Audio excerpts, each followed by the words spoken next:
Chapter 4. Solomon seated Naamah near the fire. He proceeded to the server room of the guest house to prepare the promised drink, but also to fashion an argument fitted to the needs of the intelligent but misinformed and desperate Ammonite princess. Naamah looked curiously after him, not understanding the emotions he had so quickly excited in her, nor the magic by which he projected such a disarming aura, but disliking none of it. What strange enchantments did this surprising young king wield? What argument could he bring that could possibly answer her case and her need? Solomon returned shortly with 2 mugs, as well as an inkhorn and stylus, and a papyrus roll for writing. He sat down across from her, smiled warmly, and spoke. "I have a story to tell you, Naamah, a story that I believe will bring well-deserved relief to your mind, but my story may include points to which your excellent education will object. Therefore, I request that you agree to some conditions before I begin. If you wish to hear my story, you may ask no question, raise no objection whatsoever, until this mug is empty." He placed a steaming mug before her. She could see that it was boiling hot and could not be touched for some time. She calculated how long she might need to sit and listen to the Israelite, and decided she trusted him enough to endure that long. "Very well," she agreed with a pursed smile. "Proceed." Solomon quickly placed the papyrus on the table and sketched out a rough map of the area, speaking as he did so. "Here is Egypt. Up here, Israel, Philistia, Phoenicia, Edom, Moab, and over here, Ammon," she finished. "No," Solomon replied. "Ammon is over here." He drew a rough oval further up the map and to the west. She frowned, began to open her mouth, then closed it again, remembering the rules of the conversation. "Have you ever been to this area?" he asked, indicating the circle.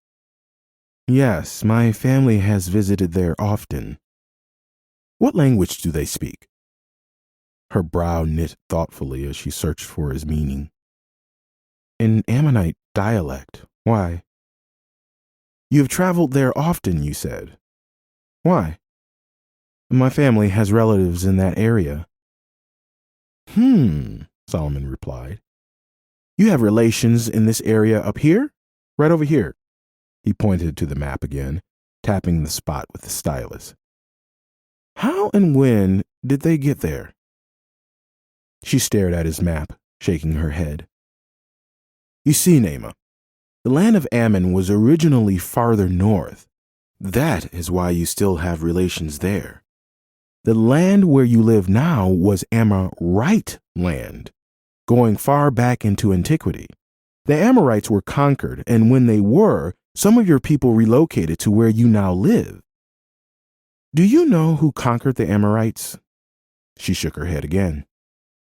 "Do you know why they were conquered?" It was an unusual question. The obvious answer was that the army of the invader was greater than the army of the defender, but she was quite sure that was not the answer he was looking for. She offered no answer. He continued. "When my fathers came up from Egypt, there were several lands that we were commanded by our God not to conquer," he said, tapping the map in 3 places. "Edom, Moab, and Ammon. But even so, the Ammonites did not allow our fathers to even pass through their land peacefully. We had to travel through the wilderness around them. In addition, your Ammonite forefathers conspired to make us disobey the commandments of our God through the guile of the prophet Balaam. For this, a curse was put upon the people of Ammon. This curse was not unto death, but did prevent the Ammonites from joining the Israelites in worship. The Ammonites were banned from approaching Jehovah in the congregation of Israel for 10 generations, of which about 5 or 6 have passed by this time.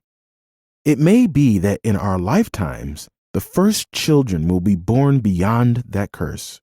But the curse itself is testimony that your people were originally intended to worship with the Israelites, if they so wished. Therefore, Jehovah, not Milcom, was the God of Ammon. Naaman's dark eyes shifted in thought. But the Amorites, Solomon continued, they were given no such opportunity. Like the Amalekites, they were to be driven out completely, which is exactly what happened to Sihon, their king, who at that time reigned in the original land of Ammon. And the reason they were to be driven out was punishment. Punishment for all their abominations, the most heinous of which was human sacrifice. Naaman looked up sharply. Solomon continued. This punishment God had foretold many generations before to our father Abraham. Not only did our God not command human sacrifice, he destroyed the nations who practiced it, using Israel as his instrument, but not before allowing them 400 years, from Abraham to Moses, to repent, which kindness they despised. She nodded, her interest growing more sincere by the moment. Now, he continued, speaking more briskly, this land where you dwell is once again conquered, this time by Israel, and not only it, but the original Ammonite land farther west. Why? Because your people, once again, are practicing the abominations that caused the land to be conquered in the first place. Be assured, our people have nothing against the Ammonites. As I said before, we were commanded not to harm them. They are our relatives, as Lot was a nephew to Abraham. You say the Ammonites deserve a state of their own. I say that the God of Israel agrees with you, and he even promises you a state of your own, provided you meet his conditions. According to our law, Jehovah gave to Ammon all of this land, all the way up to the river Jabbok.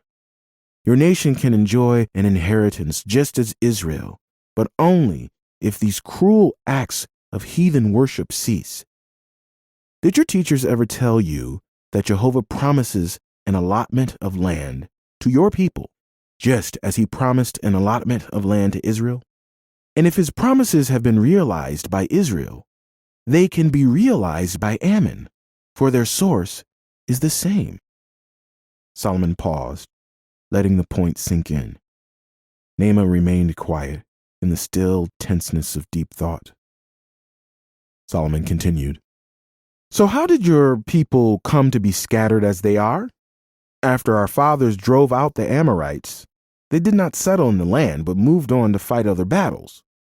So some of your fathers moved in and annexed it as their own, living in houses they did not build and reaping vineyards they did not plant. But the land was not theirs to begin with. Your fathers were given another mission. The land that ought to be yours now, this land I've drawn here, was the land of the Zamzummim originally, the giants, which God commanded your fathers to drive out, just as he commanded us to drive out the Amorites. But instead, your fathers scattered about and intermarried with the Amorites and even served their king, Sihon. Suddenly, he reached out and grabbed her by the wrist, surprising her. Look at your skin. You are much darker than I, even though we are both relations to Abraham. Why? Your ancestors intermarried with the Amorites. It was the Amorites who taught your fathers the ways of Milcom, his cruel practice of human sacrifice that threatens your life now. The God of Israel is not your enemy. He is your friend. It was his desire to protect innocent daughters like you that was behind our conquest of the land. But when King Sihon was driven out, and our people did not immediately settle there, some of your fathers moved in. That is how you got there. Her mind was reeling. But now, this land is a vassal to Israel, he continued. Why? Indeed, your people may have been allowed to remain a sovereign nation if they had not taken up the abominations of Milcom. And even today, if your people will renounce these evil ways, they may yet receive a sovereign kingdom back. Up in the north, in your original land, the land which the God of Israel gave to you. Solomon referred again to the map he had drawn. Naamah could no longer hold her silence. Wait, am I to understand that it is because the Ammonites sacrificed virgin daughters to Milcom that your God has made our land a vassal to Israel? And if this practice is abandoned, Ammon will be sovereign again? Solomon nodded slowly. That is the promise of the God of Israel to you. This is a spiritual principle, and it does not apply to you only, but also to us. In the same way, if our people forget the God of Israel and begin to practice as you do, our sovereignty will be removed just as surely. For as I told you, the land is neither yours nor ours. It is the possession of the God who created it, and he grants it to them who please him. This is why the history of our two nations is so inconsistent concerning this land. Time and again, we have possessed it, and time and again, your people have. Sometimes we are sent by God to punish you, sometimes you to punish us. For as I've said, the land is neither yours nor ours, but God's.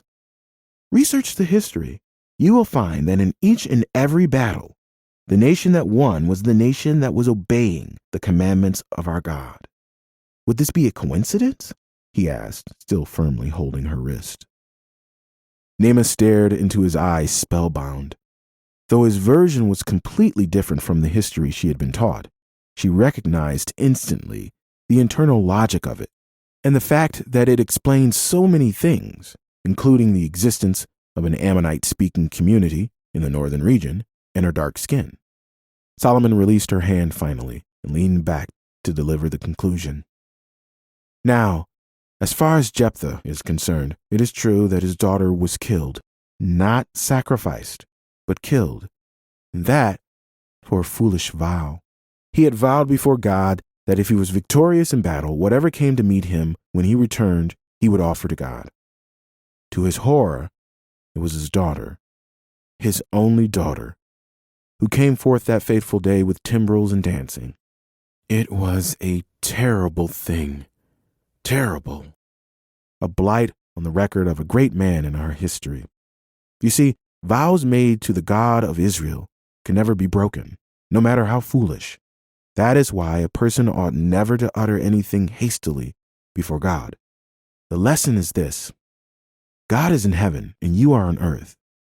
Let your words be few. When you make a vow to God, do not delay to pay it, for he has no pleasure in fools. Pay what you have vowed, or better not to vow, than to vow and not to pay. Somewhere in the course of Solomon's detailed discourse, Naamah forgot that she was speaking to a boy several years her junior, and found herself caught up as though it were a wise sage who was instructing her. She nodded slowly, trying to absorb all the new information. Solomon glanced over at her cup, from which no steam at all was emanating. She had not yet touched it. Well, it appears I still have my full time left, Solomon quipped. She looked over at her mug and was forced to smile. I am going to have to think about all of this, she said, finally shaking her head in wonder. I would expect no less than that a person of your intelligence would verify my claims before believing them, he replied. And when you come to Israel, I can assist you in that effort. I can display to you the legal records from which this history comes. We can open the histories and read. In fact, I will show you in our own ancient scriptures where our God promised your people their own land. Would that be interesting to you? No one has ever told me these things before. I would be fascinated to see if you could actually show me such a thing. But what? But I'm afraid I'm not coming to Israel. What? Why not? I happen to be here in Egypt with my family on other business. I was left here for the convenience of my father, who did not want to have to tend to me. But in a short while I will be going back to Ammon, or wherever it is I live, she added. Israel, Solomon answered. The land in which you live is in the territory that God gave to our fathers." "Well, if that is so, then I am going to Israel after all, which means that I may see you again," she said. "Yes," Solomon said, his eyes brightening. "I suppose it is possible." Solomon and Naamah continued to talk late into the evening about politics, history, religion, many things that Solomon loved to discuss but rarely found a partner both willing and worthy to speak with on his level. She, in turn, was duly impressed with the young king-to-be, who was able to provide sensible answers to many things that had been troubling her.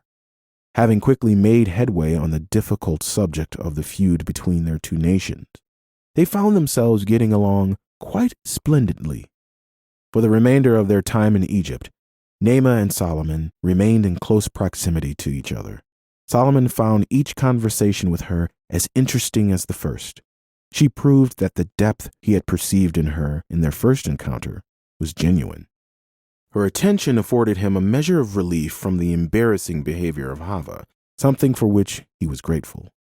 Without Naamah, the trip for him might have been thoroughly miserable.